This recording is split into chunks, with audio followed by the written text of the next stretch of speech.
ಡಿಕ್ಕಿಯ ರಭಸಕ್ಕೆ ನುಜ್ಜುಗುಜ್ಜಾದ ಬೈಕ್, ಚೆಲ್ಲಾಪಿಲ್ಲಿಯಾದ ದೇಹದ ಭಾಗಗಳು.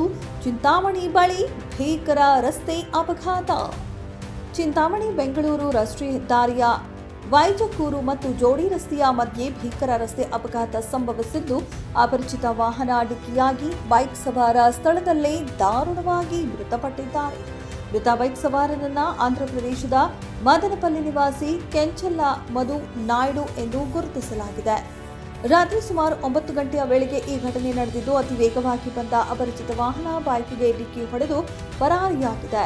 ಡಿಕ್ಕಿಯ ಭೀಕರತೆಗೆ ಬೈಕ್ ಸಂಪೂರ್ಣವಾಗಿ ನುಜ್ಜುಗುಜ್ಜಾಗಿದ್ದು, ಅದರ ಮುಂಭಾಗದ ಚಕ್ರವೇ ಸ್ಥಳದಿಂದ ಕಣ್ಮರೆಯಾಗಿದೆ. ಅಪಘಾತದ ತೀವ್ರತೆಗೆ ಸವಾರನ ಒಂದು ಕೈ ತುಂಡಾಗಿ ಕೈಯಲ್ಲಿದ್ದ ವಾಚ್ ಹಾಗೂ ದೇಹದ ಭಾಗಗಳು ರಸ್ತೆಯುದ್ದಕ್ಕೂ ಚೆಲ್ಲಾಪಿಲ್ಲಿಯಾಗಿ ಬಿದ್ದಿದ್ದವು. ಈ ದೃಶ್ಯ ಕಂಡು ಸ್ಥಳೀಯರು ಹಾಗೂ ವಾಹನ ಸವಾರರು ಬೆಚ್ಚಿ ಬಿದ್ದಿದ್ದರು. ಹೆದ್ದಾರಿಯ ಮಧ್ಯದಲ್ಲೇ ಅಪಘಾತದ ಅವಶೇಷಗಳು ಹಾಗೂ ಮೃತದೇಹ ಬಿದ್ದಿದ್ದರಿಂದ ಚಿಂತಾಮಣಿ ಬೆಂಗಳೂರು ರಸ್ತೆಯಲ್ಲಿ ಸುಮಾರು 1 ಗಂಟೆಗೂ ಹೆಚ್ಚು ಕಾಲ ವಾಹನ ಸಂಚಾರ ಸಂಪೂರ್ಣವಾಗಿ ಅಸ್ತವ್ಯಸ್ತಗೊಂಡಿತ್ತು. ಇದರಿಂದ ಪ್ರಯಾಣಿಕರು ಹಾಗೂ ಸಾರ್ವಜನಿಕರು ತೀವ್ರ ಕಿರಿಕಿರಿ ಅನುಭವಿಸುವಂತಾಯಿತು. ಘಟನೆ ಕುರಿತು ಮಾಹಿತಿ ನೀಡಿದರೂ ಕೈವಾರ ಹಾಗೂ ಚಿಂತಾಮಣಿ ಗ್ರಾಮಾಂತರ ಠಾಣೆಯ ಪೊಲೀಸರು ಸಮಯಕ್ಕೆ ಸರಿಯಾಗಿ ಸ್ಥಳಕ್ಕೆ ಆಗಮಿಸಲಿಲ್ಲ ಎಂದು ಸಾರ್ವಜನಿಕರು ಹಾಗೂ ಪ್ರಯಾಣಿಕರು ತೀವ್ರ ಆಕ್ರೋಶ ವ್ಯಕ್ತಪಡಿಸಿದರು. ಕೊನೆಗೆ ಹೆದ್ದಾರಿ ಗಸ್ತು ಪೊಲೀಸರು ಸ್ಥಳಕ್ಕೆ ಭೇಟಿ ನೀಡಿ ಪರಿಸ್ಥಿತಿಯನ್ನ ತಿಳಿಗೊಳಿಸಿದರು.